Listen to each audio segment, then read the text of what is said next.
So we're going to go through 3 different, main areas of winter cycling. We're going to start off looking at maintenance, so how you take care of your bike. Maybe how you want to set up your bike. You might want to set it up a little differently for the winter. Safety, so the issues that you'll encounter on the road, ways to keep yourself safe because of conditions if any of you have been out there the last few days, they can be pretty hectic, and especially if it's your first time, it can be really stressful. And then we're going to look at clothing, which is a really integral part of winter riding. It's basically staying warm, staying comfortable, because that allows you to be able to to work. So something you'll want to do in the winter is you'll want to regularly clean your bike. It's not as much, for aesthetics, but it's also to preserve your bike. On the roads, there's a lot of salt. And what that's going to do is it's going to go in your chain. It's going to go in if you have gears, it's going to go into your derailleur and your shifting system. And it's going to start rusting. It's going to get stuck. And you're going to end up with having to buy new parts for your bike a lot more frequently than you would if you actually cleaned it regularly.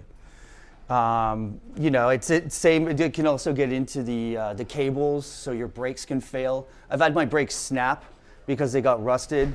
And then I had no brakes. I had to ride home basically just hoping that coasting towards lights and hoping that I would time it perfectly. So yeah, it can be really dangerous. It's recommended that you clean your bike after every ride. I don't know many people. Realistically, we're lazy sometimes, and or we want to just get home and inside rather than wash our bikes. Yeah. But as frequently as you can stomach doing it, and is how much I would recommend. Yes. I would add self-service car washes are like $2. They got hot water and high pressure, but just don't aim it at your hubs or your bottom bracket or anywhere where there's bearings. It can blow the grease, but yeah, you can blast it right on top of your chain. I used to flip my fixie upside down, just spin the cranks and blast the chain completely clean. It's awesome. So we both ride fixed. Especially in the winter, it's better because there's less stuff to break. Yeah, for maintenance. Yeah, for maintenance, it's not like your cogs are not gonna freeze. The chain retains its tension, so it's not gonna drop. Yeah, it's cheaper to run it fixed, and it's also it's more stable on the road. Geared bike is a bike that you're probably all used to using when you first start biking. It has 10 speed, 15 speed.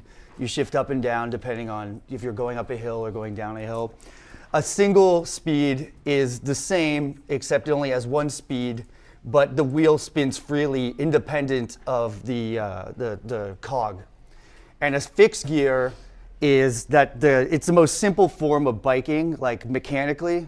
So basically you have a cog, you have the 2 different cogs, I think that's what they're called, that shows me. Chain ring. Chain ring, yeah. Cog, see, that shows how much I know. And and they all turn together. It's basically the most simple mechanical system. The advantage of a fixed gear is that, yes, it's very simple, so there's less that can go wrong. You also retain control, so because it only moves, the wheels only move when your feet move. You can actually pedal it backwards. If you're skillful. If you're skillful, I can't either. I'll fall down. And it allows you to have a braking. You have kind of backup brakes.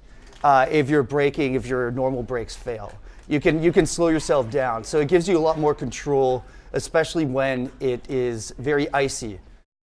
Brakes, you want to clean them. There's, I don't know. Me personally, I have the same brakes as I do in the summer. I just have regular pad brakes, conventional brakes like these, with the rubber pad. People swear by disc brakes in winter. But those can also be expensive to install and to. So if you have these regular type of brakes, then I think you're fine. This is how I ride.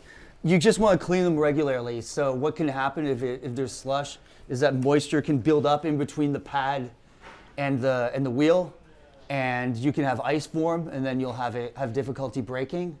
But as long as you clean it out, you know, like have maybe a rag on you or something to wipe it down as you go along, you know, you'll notice that you're having more trouble stopping, you know, and then just, you know, keep it clean. I think the most important thing, you know, as we said earlier, is keeping your bike clean, because that's going to prevent ice buildup and other things that can mean that it won't function as well. Is there anything like a coating you can put on your bike to reduce like the salt from eroding your shit? Damn. Yes, someone yelled. What Pam? Spray on non-stick stuff. Put on the inside of your fenders too. It works great. What I tend to do is if it's really cold, the jacket I have has lots of outside pockets. So I'll have the phone in one pocket and the battery in the, like, you know, obviously, yes, if you're going out in this time of year, you'd have to bring up a backup battery charger because your phone's going to die in half an hour. What I do is I'll just even have the phone in one pocket and the battery charger in another pocket, and it plugged in while I'm riding. And sometimes I'll just have it in the whole time.